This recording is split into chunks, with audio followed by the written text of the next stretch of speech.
This gathering is very timely, given that California is now gripped in debate about how to achieve so-called realignment and how to downsize our prisons somewhat in light of the economic crisis and the near bankruptcy in which the state finds itself. And this fiscal crisis creates a moment of opportunity where people across the political spectrum are suddenly willing to have a conversation about mass incarceration in this massive prison state that has been constructed over the past 40 years. And this is a true moment of opportunity when people are listening. But with opportunity also comes some peril. It remains to be seen, I think, whether those of us who claim to care about racial justice will truly rise to the challenge this moment in history presents. I think the question that is facing us at this time is whether we are going to just tinker with this machine, whether we're going to settle for piecemeal policy reform, or whether we are going to insist on a revolution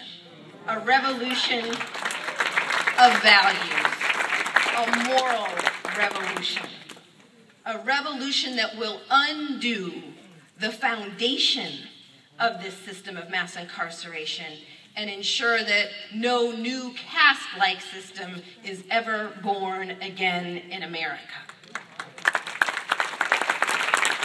Reverend Martin Luther King Jr.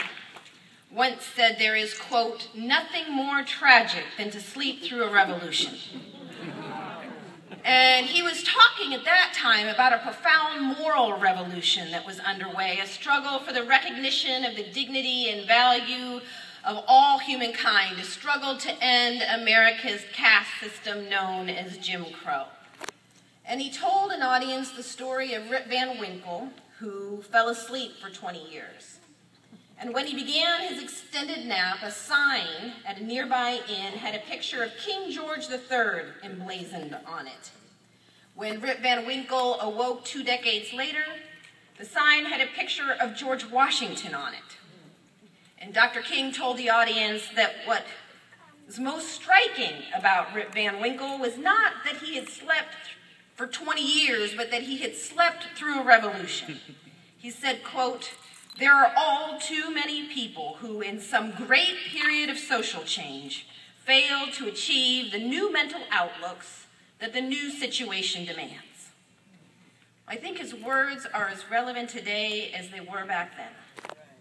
Many of us, myself included, slept through a revolution, actually a counter-revolution that blew back so much of the progress that Dr. King and countless other advocates risked their lives to achieve. This revolution has occurred with barely a whimper of protest, and it has successfully relegated millions of people, primarily poor folks of color, to a permanent second-class status, stripping them of the basic civil and human rights supposedly won in the civil rights movement.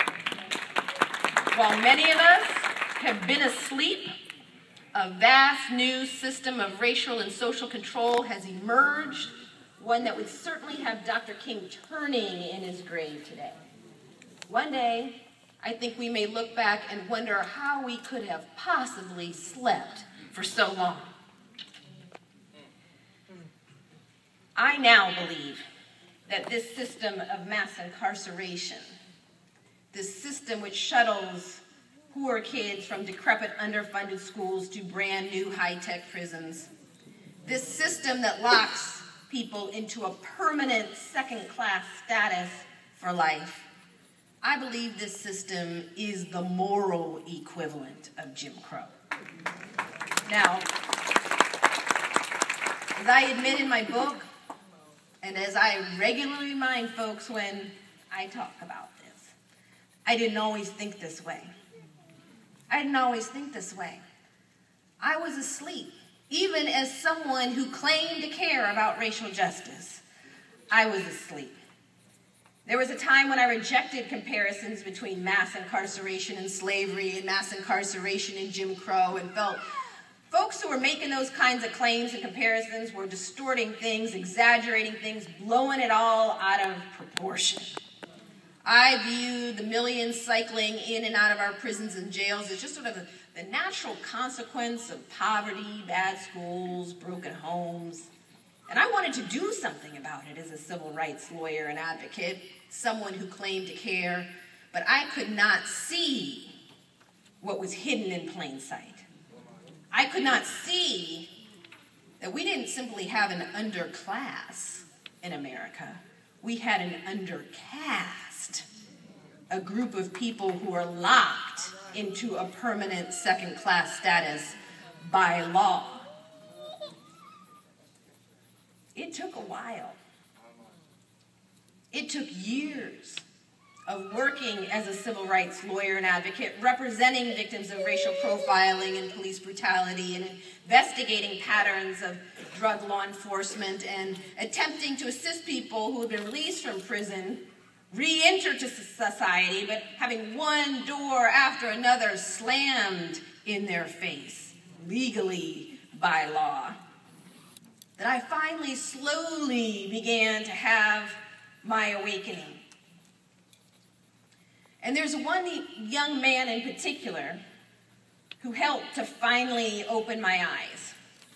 He was a young African-American man, about 19 years old, who walked into my office one day and forever changed the way I viewed this system and myself and my own role in it. At the time, I was directing the Racial Justice Project for the ACLU in California, and we had launched a major campaign against racial profiling known as the DWB campaign, or the Driving While Black or Brown campaign. And we had already sued the California Highway Patrol for racial profiling in their drug interdiction program, but we were looking to sue some other police departments in California as well, places where we had heard about discriminatory policies, practices, tactics by the police. And so we created a hotline number for people to call if they believed they'd been stopped or targeted by the police on the basis of race. We called it the DWB hotline number. And we put up this hotline number on billboards in Oakland, San Jose, other cities around California, urging people to call if they believed they'd been stopped or targeted by the police on the basis of race. And actually, the first night we announced the hotline number on the evening news, we were flooded with calls. Thousands of people called the hotline. Our system crashed. We had to expand the capacity of the system to manage the flow of calls. And so I was spending my day interviewing one young black, brown man after another.